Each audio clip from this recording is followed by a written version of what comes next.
Hey,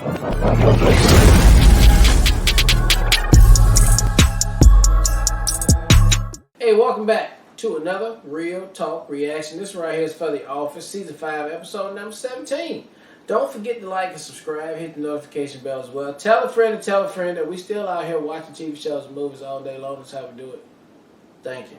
Alright, a couple comments from the last episode, starting with executive producer E, who says, episodes like this are why I don't like Michael. I like the idea of Michael. I can accept that others really like Michael. I don't like Michael, and therefore don't like episodes like this or Dinner Party where they are all Michael focused. That being said, I feel that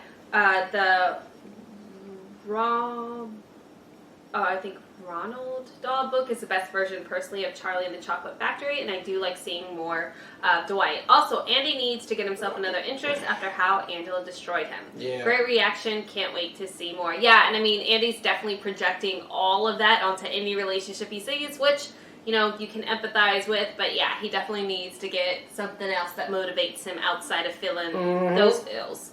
Executive producer Monica says, something we learned from this episode is what it would take for an employee to be fired from Dunder Mifflin. Dunder Mifflin. Yeah, I'm like, wait, this is incorrect. We now know it has to be losing the company's money. Michael had a good idea, but he should have ran it by corporate first or took the blame when he found out that someone was going to be in trouble. That being said, as many fireable offenses Dwight has committed in the past, it would have been something for him to be fired for something he didn't do. Yeah, great comment. Yeah. All right, let's jump into the next episode right now. It is your 15th anniversary at the company. I thought it might be appropriate to begin the festivities with a 15-minute round of applause. Like it.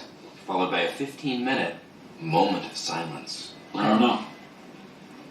Is it classy enough? Jim, enough with the classy, okay? I just feel like after 15 years at this company, bravo, by the way, that we should celebrate with a very classy event, a night to remember. I think you're right. This party has to have all the excitement, drama, and intrigue of my time here. And of course, classy. And classy, yeah. Listen, why don't we just leave that position vacant? Truth be told, I think I thrive under a lack of accountability. Look, Michael, Charles is very qualified. Get to know him. I really think the two of you are going to make a great team. But the branch is still mine? You're still the branch manager, yes. And if you need anything else at all, just let Charles know. Ask him about the party. Oh, right. David, are you coming to my 15th anniversary? No. Specifically. Okay, then I don't get it. It doesn't make any sense to me. Because I thought in the new system that I was supposed to talk to Charles, and then Charles was supposed to talk to you, and that would dilute any need for me to ever talk to you again. That's not... That was a somber episode right there. You know, besides the funny, because there was some funny in there, but shit borderline getting real on here for sure. Michael, he said the I quit word. I mean, is he gonna stick to that? I don't know. Yeah, I mean, I don't know. There's changes are coming. That's for sure. I mean, we got a new boss. Shout out to Idris Elba coming through. Good role for him. VP, running the show. Obviously, he's there to assess, to see where we can shave some money and, you know, cut back on it. And, I mean, yeah, definitely you probably going to have some people that's getting cut from this branch. I mean, if he would have stayed even more than one day there, he probably would shut the whole damn branch down. But they do produce a lot of money. So he's going to have to, pick and choose what he can do with that. But losing Michael is going to probably be a bigger thing, too, because, I don't know. Can they sell paper without Michael? I don't know. Maybe. Some would probably say yes. But Michael just going there to New York, asking for his way, which David ended up giving it to him. And I guess that wasn't enough. And it's just like, I quit. I'm out. I don't know. But it was a good episode. Very spicy. And I cannot wait to see how we conclude this.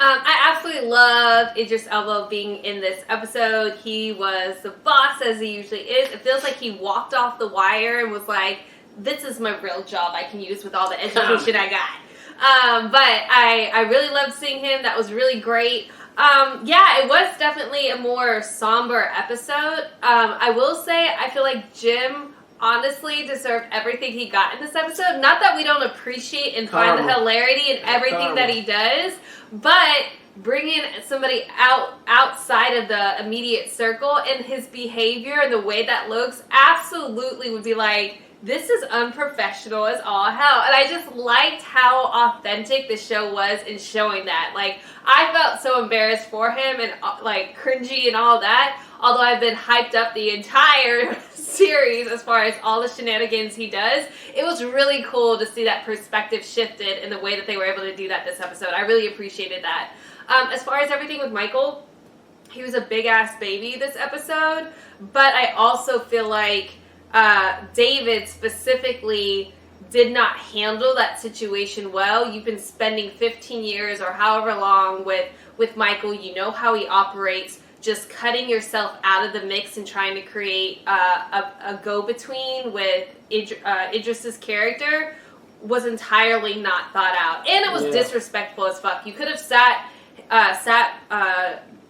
him down and essentially explained exactly what it was. I don't think that would necessarily resolve the situation, but the way that he handled it is absolutely creating the monster that Michael was this episode. Like, and he should know better, but obviously nobody knows better in this show. But I feel like in that case, though, as far as Michael feeling disrespected in the way that he does, I feel like there's some validity in from his perspective, because he feels like he's invested all this time and energy. Obviously, it's exaggerated and his ego gets in the way in that. But I felt like there was some validity in what he said to David at the meeting, specifically in the way that he just blew him off the entire day. Wasn't very professional on David's part either.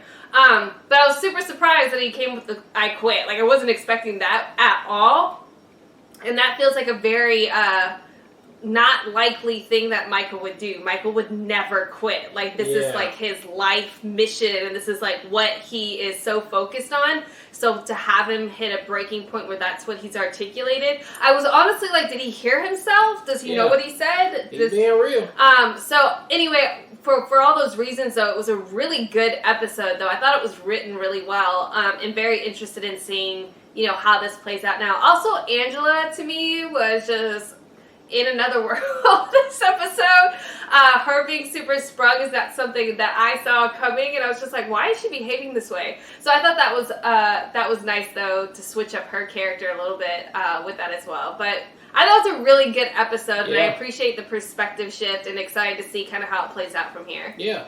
All right, well, look, thank you guys again for watching another spicy episode of The Office Season 5, episode number 17. And until next time, people, peace. They say it's spicy.